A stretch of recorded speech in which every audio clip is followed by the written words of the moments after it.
Hello and welcome to the show. I am back on Forza Horizon 3 today, going to be messing around with a Chevrolet Impala. You see, I've been spending most of my time while playing this game in the outback, generally off-roading pretty much. I haven't done almost any of the sort of street races that go on in Surfers Paradise, so I have decided to change that, although of course I'm not going to be doing it in a normal way. You see, for this Impala, we can, well, really quite slam the vehicle, and we can give it many of the horsepowers. Now, this particular setup that I am, sort of this preset that I'm going to buy, will give it 1,014 horsepower.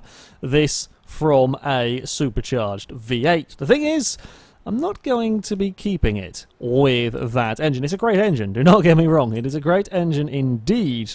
However, we are going to use the 8.4 litre V10. We can actually fit the V12 into this car as well. But for this, we are going to be using the V10. Now, amusingly, you can slightly do some bizarre things. So this is a naturally aspirated engine, but it's still got the supercharger sticking out of the bonnet. You could put turbochargers on it. I'm not going to, but yeah, the actual bonnet, if you like having the supercharger and the blower and so on, is a custom bonnet as opposed to actually mechanical. Just the way that the parts are broken down in this game. I'm thinking we might probably want some of that. That might be quite useful, and possibly that, if it doesn't scrape along the floor in every possible way. No, that's okay. Now, these upgrades, these sort of pre-upgrade kits, they do tend to put as many parts on the car as possible. So it does tend to come with the likes of race brakes. I'm just making sure that it does have, you know, race brakes, race suspension, that's why it's so low, weight reduction, etc. Right, to the engine. Now, I believe the Viper engine should be more than capable here of hitting 1,000 horsepower. We may well go out of S1 class using this engine and getting 1,000 horsepower, although I guess we did have Aero as well, so perhaps that will be affecting the performance somewhat. We're up to 1,000, 1,038 in this, 1,093. Yeah, I'm liking this. 1,100 horsepower in our Chevrolet Impala, 961 torque. That is fantastic. Yes, I want to buy all of those bits and pieces, stick them on the car, and now we will be ludicrous and probably undrivable. But I'm perfectly okay with that. And we're going to be tackling some street races with this car because, you know, I'm fairly bonkers like that. Might probably want to. We will very quickly do, and thankfully we can do it from this menu, just have a fiddle around with the gear ratios, otherwise we're going to buzz the limiter permanently. Let's just give it some nice long gear ratios. It reckons 233. Yeah, that'll probably be good for tackling the streets of Surfers Paradise. Right, let us head off in our crazy car. Not quite got the acceleration. Oh, there's already a driver-tar kerfuffle going on up here. Not quite got the incredible acceleration of the Regera, but it's not that far off. It's yeah, fairly impressive. And make this turn, and a random undiscovered route. Tramline sprint, apparently, is where we are going to head. We're going to... thankfully, it has the right class for me to use my ridiculous monster of a vehicle in. Now, I'm not quite sure what the drivatars are going to be driving. They do their very best to match their cars to the same class as you, but of course these races aren't restricted to a specific class of vehicle. So I can turn up with a fully modified, you know, we've got an S2, sorry, Impala. What are the other cars going to be in? Well, I think from my my brief experience, they the game won't swap the engines in the cars that I am racing against. So the driver cars will be forced to use the standard engine. So the standard engines aren't particularly good in these, but you can swap in something massively powerful. What is going on with the Impala ahead of me? That is some body roll and a half, bouncing its way through the corners. I just watched the car in the rear view mirror do all sorts of crap. What is going on with these cars under braking? I'm having more problems because I've got to try and avoid silliness at this stage. Right, speed. We need as much of the speed as we can because the leaders have actually got away a little bit while I've been messing around. So let's try and catch up a Oh, they are some interesting suspension that we've got going on here. Now, of course, I'm trying to make the... Oh, okay, we can't go through that. That is a very, very solid object. Inside the city, there's slightly less breaking through of fences and so on. I'm kind of used to, again, having spent most of my time in the outback and crashing around off-road and cross-country races. I'm kind of used to be able to just drive through anything that's in the way. You can't quite get away with as much of that inside the Surfer's Paradise. I'm loving watching this suspension go. My car is ridiculously low to the ground, but they're looking even more ridiculous with their wobbling and diving under braking. I'm never quite sure what on earth they're going to be doing. Now try and put all of that 1,100 horsepower down.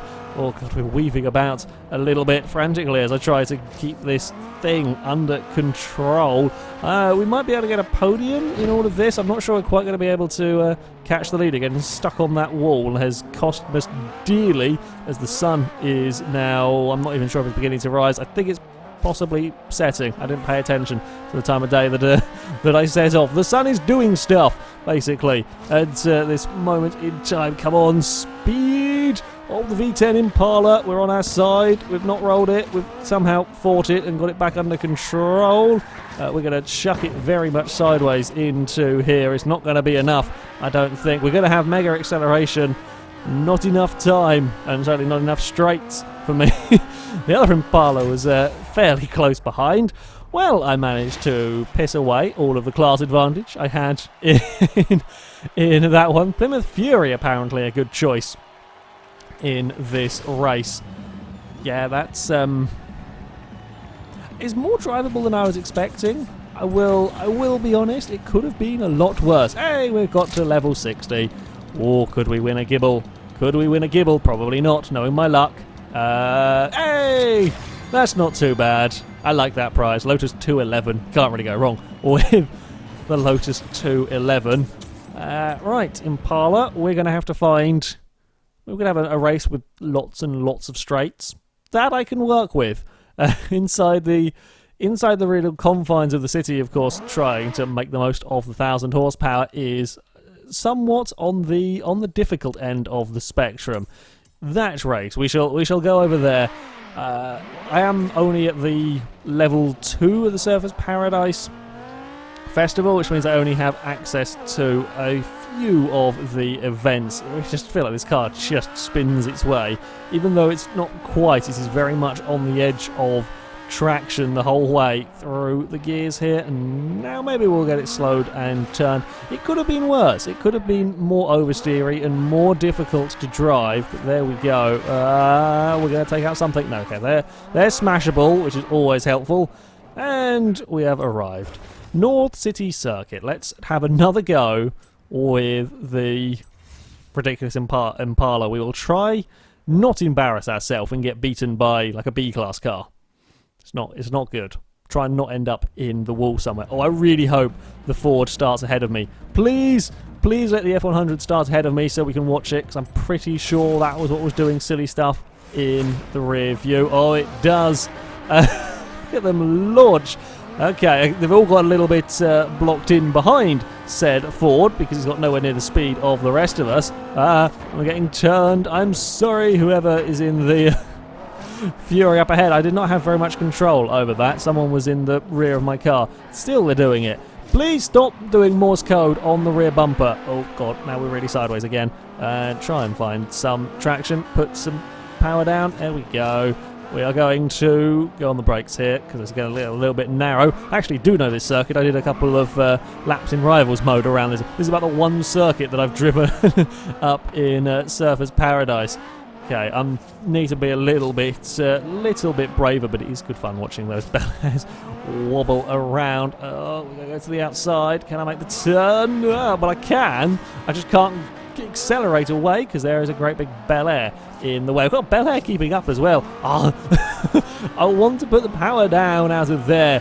Bloody cars getting in the way. Right, now for the speed. The Bel Airs accelerate like mad. I think because they're only at 2-speed, they have really good initial acceleration, but of course, that thing is going to get absolutely murdered when it runs out of gears. I don't know if the driver tires changed that, but I suspect perhaps not. We were past Aero now as we're going to chase down another one of the wibbly wobbly Bel Airs up ahead. I'm braking a little bit early through the chicane. Problem is I can't go full attack through the chicane like I want to because, well, there's a giant Chevrolet in front of me.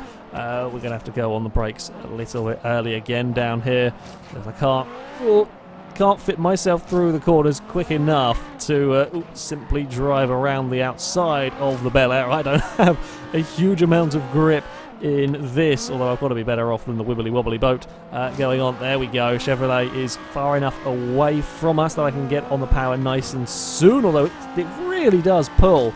That is incredible how fast that pulls out of the corners.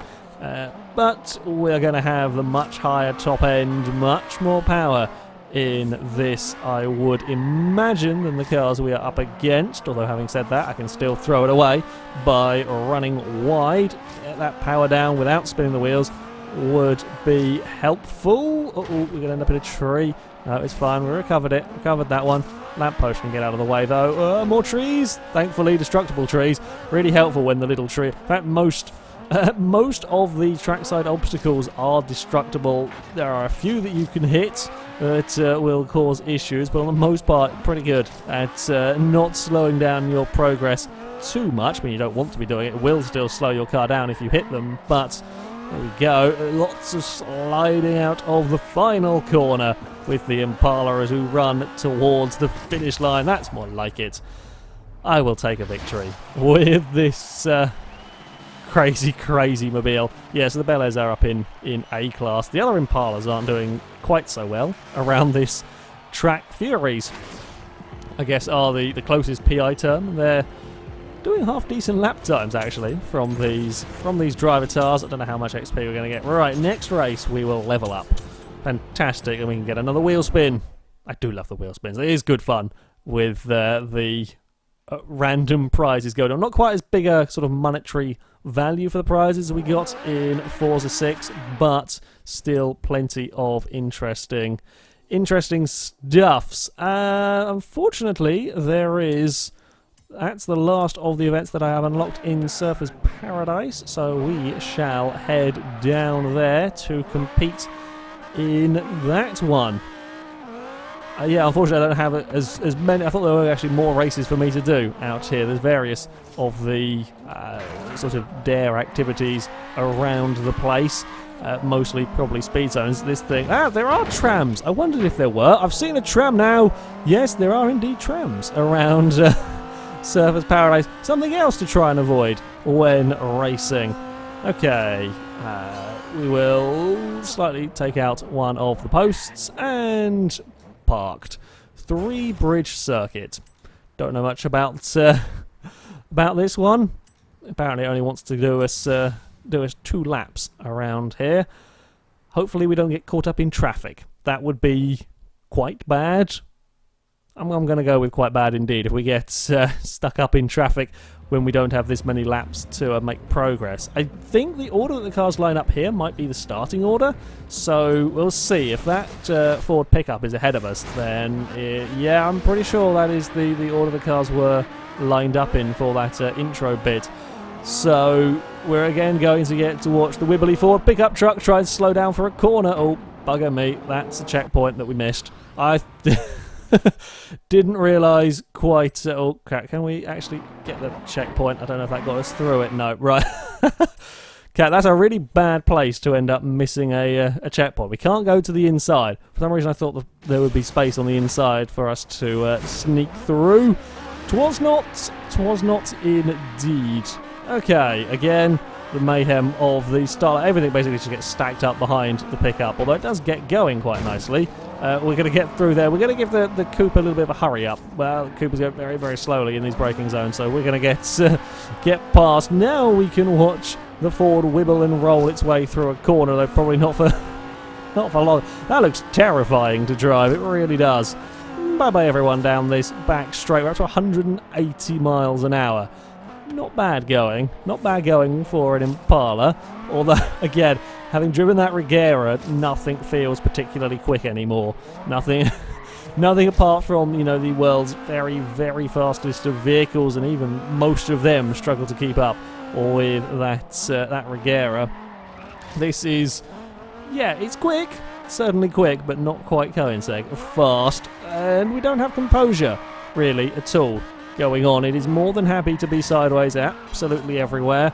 We have only got a lap to chase down that lead car. Come back here. I want that position off you. Well, I'm not 100% sure how much speed I can take through here, because now we're at, well, from a flying lap perspective, we're approaching that turn one with a lot more speed than we did last time out. We have made it around safely, though. Now I think we can stretch the legs of the Chevy. I'm not sure that we're close enough. We lost a lot of time at the start of that race, and the Fury had made a humongous lead, so I'm going to have to try and actually be very, very neat and tidy through this next section. Remain close enough that I can pounce on the finish line, perhaps, but it's not a particularly long straight down to that finish line either.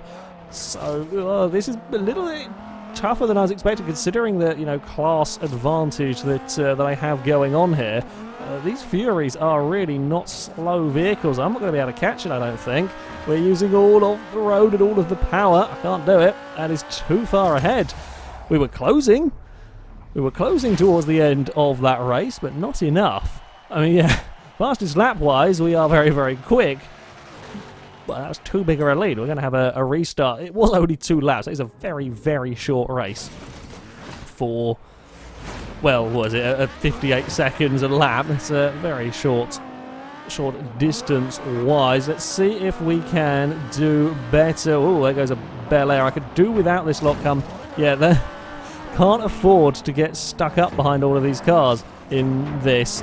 That was some driver-tire cheating going on, I think, from Aero there. Completely and utterly missing that third checkpoint. Never mind, they can apparently get away with it. Now we are closer to the leader on this opening lap. This is looking more promising. We're still going to have to be neat and tidy. Really can't afford to be making any mistakes as we cross this bridge. I'm quite liking these street circuits. They're quite interesting circuits. I am liking that there's less in the way of sort of insta-stop scenery. Most of the stuff is, you know, crash-throwable, drive-throwable. So if you do end up out of the ideal positioning ever so slightly, you're not completely punished. You'll lose some time, but yeah, you won't come to a complete standstill. Still got a lot of work to do to catch up to this Fury. Oh, these Furies are apparently not bad at all when it comes to the corners. Come on, Impala, use that V10 power. There is plenty of it here. We're catching very, very fast. We're going to be close. Are we going to be close enough? I'm not going to be close enough to do anything under braking, or not brave enough under braking. Still not quite sure what I can and can't get away with in the Impala. We're going to jump our way across the grass. Can I sneak to the inside? Not quite there. Fury gets its power down so very, very well. I am jealous of my, my opponent's Plymouth in this. It just gets out of the corners so much better than I can in the Impala here. We're going to hug the inside, put the 1,000 horsepower down onto the road. Oh, it's going to be a drag race to the finish. How is the Fury doing that? I am not sure. I got a mega run out of that final corner. An absolutely fantastic run, and the Fury just went. That is really, really disappointing from my perspective. I was wondering if I could use drone camera in the replay. I don't know if I can. Don't think I can, unfortunately, which is a little bit of a shame. No, we can't. Let's go have a look at the close finish there. Well, Plymouth Fury is the kind of classic muscle car I think you want. Having been able to put its power down out of... What are we doing, Driver Tar? We're just going to leave the car on the line, are we? Able to put down its power very, very well out of that final corner to deny me a victory. As far as making crazy cars go, there is plenty of opportunity on this game. We have another wheel spin. Let's see if we can get something good out of this one as well. Nope, that was too much to ask. Far too much to ask, really. Yeah. As far as making crazy cars go, plenty of options. I'm loving all of the new engine swaps and the huge amount of power that the engines are getting. Lots and lots of vehicles able to put out well over 1,000 horsepower plus. And, well, the Impala does look really rather cool. However, that is going to be it for this video, guys. Thank you very much for watching, and until next time, goodbye.